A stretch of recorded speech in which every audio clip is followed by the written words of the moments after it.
እርግጠኛ ሆኜ የምነግራችሁ አሁን በኔጌቲቭ ኢነርጂ በፌስቡክ በመናምን እዛም እዚህ የሚተነትን ሰው እየተነተነ ይኖራል እንጂ በፍጹም ኢትዮጵያን የመምራት ስልጣን እድል አያገኝም።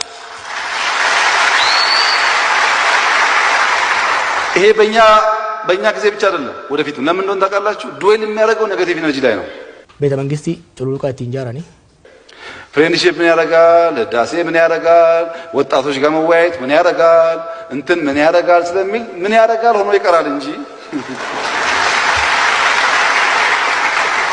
ከዚህ ውስጥ ምን ትምህርት ይገኛል? ወጣት ጋር ውይይት ምን ፋይዳ አለው? ህዳሴ ምን ፋይዳ አለው ብሎ መልካሙን ነገር አስቀምጦ ችግሩን ደግሞ በትክክል የማይተነትን ሰው፣ ሁልጊዜ ችግር የሚተነትን ሰው ጭንቅላትን ያለማመደው ችግር ስለሆነ ማታም ሲተኛ ችግር እያሰበ ይተኛል። መፍትሄ የለም። ይሄ ጅል ነው፣ አልነቃም። ስላልነቃ ሊያነቃን አይችልም።